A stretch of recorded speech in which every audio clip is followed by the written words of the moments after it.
You wake up believing effort is enough, you stay loyal, you stay visible, you tell the truth too early and explain yourself too often. Meanwhile, someone quieter, more calculated, less emotional is shaping how others see them, while you are still trying to be liked. Power does not reward honesty first.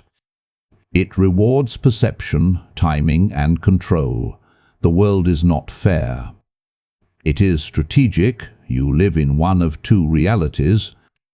Either you understand how power actually moves between humans, or you are unconsciously feeding those who do. Those who study power survive social games. Those who master it quietly begin to dominate outcomes without ever asking for permission. Today, you are learning a cluster of laws that separate observers from operators.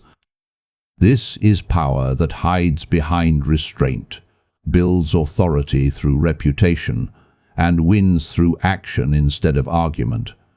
This is intelligence that watches from the edges, measures weaknesses, and moves only when the frame is already yours. Before you resist this, understand something. These laws are already being used around you. Predators know them instinctively. Systems reward them daily. Learning them is not corruption, it is armor. Type in the comments, "I choose awareness over naivety." Now let me show you how modern power is actually built and how you protect yourself starting today. You lose power the moment you try to prove you deserve it to someone who already outranks you. That mistake happens quietly. You speak too confidently in meetings. You correct a superior in public. You show results without framing who enabled them. You think competence speaks for itself. It does not, it threatens. People above you are not evaluating truth. They are monitoring safety. When you make them feel replaceable, they stop seeing your value and start seeing risk. That is when doors close without explanation. Promotions stall, access disappears, not because you were wrong, but because you were visible in the wrong direction. Real operators understand this early. They never compete upward, they redirect attention. They let authority feel taller in their presence, not shorter. When a leader succeeds, they make sure that success looks supported, reinforced, and affirmed. Privately, they absorb trust. Privately, they become indispensable. Publicly, they remain controlled. This is not submission. This is positioning. You are not shrinking. You are choosing where growth happens unseen. Power is patient accumulation, not loud demonstration. When you outshine too early, you expose yourself without protection. When you build quietly, you gain leverage before resistance forms. Watch modern workplaces. The person who advances fastest is rarely the loudest expert. It is the one who manages perception while building skill underneath. They ask questions instead of giving answers. They let others take credit while they secure influence. When they finally step forward, no one feels challenged. They feel relieved. This protects you. It keeps you from becoming a target. It buys you time to grow sharper, calmer, more precise. And when authority shifts or weakens, you are already positioned as the stabilizer, not the threat. Power does not announce itself. It waits until it cannot be denied. If you want longevity, stop trying to look impressive to those above you. Make them feel safe. Make yourself essential. Rise without triggering the alarm.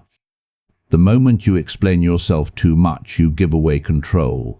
Every extra reason, every clarification, every justification becomes data someone else can use to predict you. People do not listen to understand, they listen to position themselves. When you speak freely about your plans, motives, or next steps, you hand them a map before the game even starts. Invisibility is not weakness. It is pressure management. When others cannot read you, they cannot rush you, corner you, or steer you emotionally. Silence forces projection. People fill gaps with their own assumptions, and those assumptions are rarely accurate. That uncertainty keeps you protected. It slows interference. It buys you space to move. Look at how conflict actually unfolds at work or in social circles. The person who talks first is usually the one defending later. They reveal stakes, they reveal fear, they reveal urgency. The quieter person watches reactions, tracks alliances, and waits for patterns to show themselves. By the time they speak, the room has already exposed its structure. Limiting explanations does not mean being secretive or dishonest. It means being precise. You share outcomes, not inner reasoning. You state decisions, not emotional journeys. When questioned, you stay calm and brief. This trains others to adjust to you instead of probing you. Over time, they stop pushing because they stop getting leverage. This also protects your energy. Constant explaining is emotional labor. It pulls you into debates you did not need to enter. It makes you reactive. Invisibility keeps you centered. You move when ready, not when pressured. People often mistake openness for strength. It is not. Controlled access is strength. When others cannot predict you, they cannot manipulate timing or frame you into bad positions. They wait. They hesitate. That hesitation is leverage. You do not need to announce growth. You let results appear. You do not defend silence. You let it stand. Power grows best when it is underestimated, because nothing sharpens faster than something no one is watching closely. Truth moves slowly. Reputation arrives first and decides whether truth is even allowed into the room. By the time facts show up, people have already chosen how they feel about you. They filter everything through that lens. This is why defending yourself rarely works. Explanations sound like weakness when your image is already damaged. Your reputation is not who you are. It is what others repeat when you are absent. And humans trust repetition more than reality. One consistent signal outweighs 1,000 correct details. When someone doubts you, they are not asking for proof. They are checking whether believing you is socially safe. This is where most people fail. They rush to correct lies. They argue timelines. They expose private details, trying to look honest. All that does is keep attention on the accusation. The frame stays negative. The stain spreads. Silence, consistency, and visible alignment with strength do more to restore position than any defense ever could. People with power understand this instinctively. They invest in reputation before conflict appears. They build patterns of reliability, restraint, and results so that when noise hits, it cannot attach. Doubt slides off because it contradicts what others already believe. That is protection. Guarding reputation means controlling what you are associated with, where you show up, who you respond to, what you ignore. Reacting emotionally lowers perceived status instantly. Calm distance raises it. The less you look affected, the less believable the attack becomes. This is not about being fake. It is about being selective. You do not correct every misunderstanding. You correct patterns.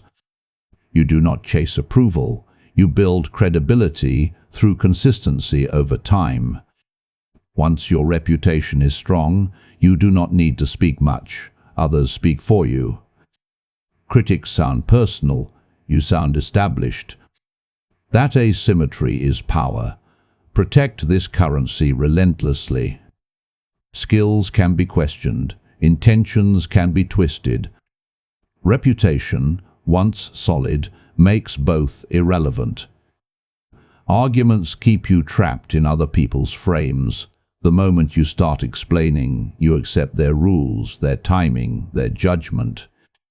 You try to sound reasonable while they decide whether you deserve agreement. That is already a loss. Debates do not resolve power struggles. They expose who needs validation. Results end conversations without permission. When outcomes are visible, words lose weight. Nobody argues with momentum. Nobody debates someone who is already moving forward. Action shifts the balance because it creates facts, and facts force adjustment. People can disagree with opinions forever. They cannot ignore reality standing in front of them. Watch how resistance actually behaves. When you talk, critics grow bolder. They interrupt. They challenge. They delay. When you act, they pause. They reassess. They look around to see how others are reacting. Silence spreads. Uncertainty enters their side instead of yours. That pause is the collapse. This is why powerful figures rarely argue publicly. They announce decisions, then execute. Questions come later, if at all. Explanation invites negotiation. Execution sets boundaries. Once something is done, others must adapt or expose themselves as irrelevant. Most people stay weak because they want to be right more than they want to win. They chase moral high ground, logic, fairness. Meanwhile, someone else ships, closes, launches, or moves on. The room remembers who changed the outcome, not who explained it best. This does not mean reckless action. It means decisive action at the right moment. You prepare quietly, then move once, no warnings, no speeches, no emotional leaks. When challenged afterward, you stay calm because the work already speaks. Action also protects your energy. Arguing drains you and sharpens your opponent. Acting sharpens you and drains resistance. Every time you choose results over explanation, you train others to stop testing you verbally. Power respects movement. It follows whoever turns intention into consequence. If you want fewer debates in your life, stop feeding them. Build something real. Let it stand. Let others adjust around it. Independence feels powerful, but on its own, it makes you easy to ignore. When no one relies on you, no one protects your position. You can walk away clean, but you can also be removed cleanly. Real power forms when your presence solves a problem others do not want to face alone. Dependence is not about trapping people, it is about becoming the steady point in unstable systems. Access, information, continuity, emotional steadiness, execution under pressure.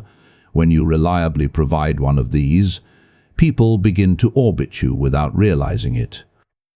Not out of loyalty, but out of relief. Relief is sticky.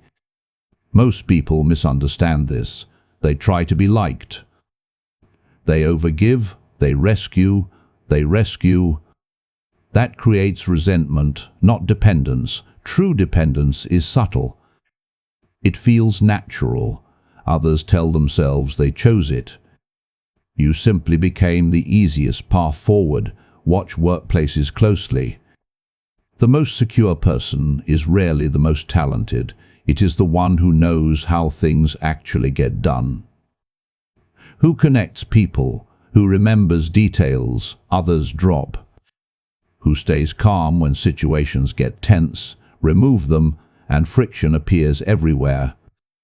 That is leverage without threats. Pure independence can even weaken you. When you need nothing and offer nothing essential, you sit outside the flow of decisions, influence passes around you. Power does not chase isolation. It settles where outcomes would stall without someone present. This also protects you ethically. You are not manipulating emotions or forcing obligation. You are building usefulness through competence and consistency. Others benefit. Systems stabilize. You gain room to maneuver. The danger is overplaying it. If people feel trapped, they resist. If they feel supported, they stay. Dependence must feel optional, even when it is not. That balance is what keeps it invisible. When people begin checking with you before acting, when silence follows your absence, when decisions slow without your input, you have crossed a line most never notice. You are no longer just independent. You are necessary. Power that lasts is rarely loud. It is embedded. Once embedded, it does not need to assert itself. It simply remains. Waiting feels safe, but it quietly drains your leverage. Every delay gives others time to adjust, prepare, and reposition. Hesitation signals uncertainty, and uncertainty invites interference. By the time you finally move, the moment that could have worked in your favor has already passed. Power does not reward readiness alone. It rewards entry. Timing is about reading pressure, not perfection. You watch when attention is scattered, when resistance is tired, when expectations are low. That is when boldness lands hardest. Decisive movement during these windows feels shocking to observers. Not because it is reckless, but because they were not prepared to respond. Surprise bends perception faster than logic ever could. Most people miss this because they wait for permission signals, approval, consensus, clarity. Those signals rarely come before power shifts. They come after. The person who moves first defines the situation. Everyone else reacts inside that frame. This is why bold entry often looks confident in hindsight, even when it felt uncomfortable in the moment. Boldness does not mean noise. It means commitment without testing the room first. Once you act, you do not scan faces for reassurance. You let others process the new reality you introduced. Their discomfort works in your favor. It slows them down while you stabilize your position. Waiting too long does more damage than acting imperfectly. Delays shrink options. Early movement expands them. Even if the outcome is not ideal, presence gives you influence. Absence gives you none. Timing creates advantage by forcing others to adapt on your schedule, not theirs. This also protects you psychologically. Decisive action reduces internal friction. Doubt feeds on delay. Once you move, doubt has no space to argue. Momentum replaces anxiety. Clarity follows commitment, not the other way around. People remember who stepped in when things were unclear. They forget those who waited for certainty. Power collects around those willing to act before the picture is complete. When the moment opens, you step through it cleanly. Hesitation closes doors quietly. Bold timing keeps them open. Rigidity feels strong because it is familiar. Routines harden. Beliefs calcify. Strategies become identity. Then the environment shifts, and what once protected you turns into friction. Power fades fastest in those who mistake consistency for control. The world does not reward loyalty to old forms. It rewards responsiveness. Formlessness is not chaos. It is alertness without attachment. You stay grounded in outcomes, not methods. When rules change, you do not argue with them. You adjust. When public mood swings, you do not defend your old position. You reposition quietly. This keeps you alive, while others waste energy proving they are right. Watch how resistance appears. It rarely attacks directly. It shows up as new expectations, social pressure, policy shifts, subtle changes in tone. Rigid people take these personally. They push back emotionally. Flexible operators read them as information. They shift shape without announcing it. Nothing breaks because nothing was fixed. This is why identity obsession weakens you. When your self-image depends on one role, one style, one way of winning, adaptation feels like loss. But power is not self-expression. It is situational advantage. You can change tactics without losing direction. Direction stays internal. Form stays disposable. Formlessness also disarms opposition. When people cannot predict how you will respond, they hesitate. When old attacks stop working, they grow unsure. They waste time recalibrating while you keep moving. Unpredictability is not drama. It is strategic ambiguity. This does not mean abandoning ethics or values. It means separating them from behavior. Values guide intent. Behavior responds to context. When you confuse the two, you become brittle. When you separate them, you become durable. Those who survive long arcs of power are not the loudest or the most principled. They are the most adaptable under pressure. They let go faster than others cling. They move without mourning old advantages. Power stays with those who treat change as terrain, not threat. When the frame shifts, you do not resist it. You step outside it. That is how you remain standing, while others freeze inside yesterday. You just learned 7 layers drawn from a cluster of laws inside the 48 laws of power. You saw how reputation, silence, timing, and controlled visibility work together. But knowledge sitting in your head does nothing. Unpracticed awareness is just another form of weakness. Do not try to apply everything at once. That is how people stay theoretical. Pick one lesson that matches your current pressure point. Maybe you talk too much. Maybe you explain yourself. Maybe you give value without building dependence. Choose one and practice it for 7 days in real situations, meetings, conversations, negotiations, online presence. Watch how reactions shift when you change first. Now hear this clearly. This is not about becoming manipulative or cruel. This is about defense in a world where power is already uneven. Use these principles to protect your boundaries, your future, and your autonomy. Never use them to destroy someone who trusted you.